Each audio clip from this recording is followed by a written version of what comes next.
चिड़िया का घर बहुत प्यारा था। चिड़िया ने अपना घर बनाया हुआ था जो कि सब घरों से बहुत ही खूबसूरत था और हरे भरे जंगल के बीच में था। चिड़िया के घर के साथ ही एक पाइप था जिसका पानी निकलता रहता था जो कि उसकी छत पर जमा होता था। चिड़िया अपने घर में बैठी थी और बहुत तेज़ बारिश हो रही थी।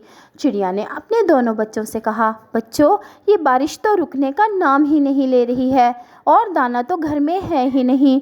तुम दोनों को बहुत भूख लगी होगी। मैं ऐसा करती हूँ कि दाना लेने जाती हूँ। और गुड्डू, तुमने अपनी बहन पिंकी का ख्याल रखना है। ये अभी बहुत छोटी है। इसको बताना कि इसने कोई गंदा काम नहीं करना, वरना ये इसको नुकसान पहुंचा सकता है। और मैं जल्दी से जाकर जल्दी से दाना ढूंढ कर ले आती हूँ। गुड्डू कहता है, मम्मा, आप कैसे जाएंगी? इतनी बारिश हो रही है, आपके पंख गीले हो जाएंगे। लेकिन उसकी मम्मा कहती है, मुझे जाना होगा। और फिर उसकी मम्मा इतनी तेज़ बारिश में चली जाती है। और पीछे से गुड्डू कहता है पिंकी को, पिंकी, तुमने सुना ना कि मम्मा ने क्या कहा था? बिल्कुल भी कोई गंदी बात नहीं करनी, वह तुम बहुत छोटी हो। पिंकी कहती है, भैया, ये देखो, ये इतनी तेज़ बारिश हो रही है, ये कैसी होती है? मुझे इसे हाथ लगाना है। गुड्डू कहता है, नहीं नहीं, ये बारिश बहुत ज़्यादा ठंडी है, तुम गीली हो जाओगी और फिर बीमार हो जाओगी। फिर मम्मा को तुम्हें डॉक्टर के पास लेकर जाना होगा, वो तुम्हें टीका लगाएगा, फिर तुम्हें बहुत दर्द होगा, कड़वी कड़वी दवाइयाँ पीनी पड़ेंगी। लेकिन पिंकी कहती है, नहीं नहीं भैया, मुझे एक बार तो ज़रूर अपना पंख इस बारिश में भिगोना है। मैं देखना चाहती हूँ ये कैसी होती है।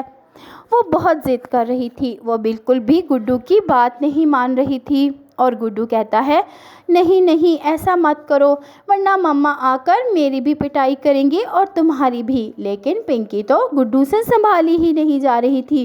वो उछलते उछलते दरवाजे के पास जाती है। चिड़िया का घर ऊंचा था और उसने जब बारिश में अपने पंख भिगोए तो उसको बहुत मज़ा आया। उसने कहा, आहा, ये तो बहुत मज़े की बारिश है। गुड्डू भैया, देखें तो सही, कितना अच्छा लग रहा है।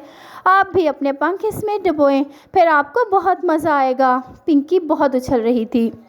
गुड्डू उसे बहुत मना कर रहा था, लेकिन पिंकी नहीं रुक रही थी। पिंकी और आगे होती है और थोड़ा सा आगे और आगे, और फिर वो बिल्कुल दरवाजे के किनारे पे पहुंच जाती है। गुड्डू को डर लग रहा था। अचानक पिंकी ने छलांग लगाई और पिंकी घर के नीचे गिर गई। गुड्डू ने भी चीख लगाई, पिंकी, कहाँ हो? क्या किया? अब गुड्डू बेचारा क्या करता? पिंकी तो नीचे गिर चुकी थी। गुड्डू ने सोचा, अब क्या करूं? मैं कैसे इसको उठाऊं? ये तो बहुत गंदी बच्ची है, इसने तो मेरी भी बात नहीं सुनी। अब मैं क्या करूं? मम्मा को भी कैसे बुलाऊं? गुड्डू बहुत परेशान था, लेकिन फिर गुड्डू को भी वो करना पड़ा। गुड्डू को भी बारिश में जाना पड़ा। नीचे पिंकी गिरी हुई थी और बहुत तेज़ बारिश हो रही थी। पिंकी को बहुत ज़्यादा चोट लगी थी। उसने अपनी मम्मा की बात नहीं मानी ना। फिर गुड्डू भी आ जाता है और कहता है, देखा पिंकी, मैंने कहा था ना कि तुम्हें चोट लगेगी, तुम्हें नुकसान होगा, ऐसा मत करो। तुमने तो मम्मा की बात भी नहीं सुनी और मेरी बात भी नहीं सुनी। अब मम्मा आएंगी तो क्या होगा? इतने में चिड़िया आ जाती है। वो देखती है कि उसके दोनों बच्चे यहाँ बारिश में हैं। चिड़िया देखती है कि पिंकी बारिश में गिरी हुई है और उसको खून निकल रहा है। वो बहुत परेशान होती है। गुड्डू बताता है, मम्मा मम्मा, पिंकी ने मेरी कोई बात नहीं सुनी। पिंकी ने दरवाजे में जाकर बारिश को पंख लगाया और फिर उछलने लगी और फिर अचानक नीचे गिर गई।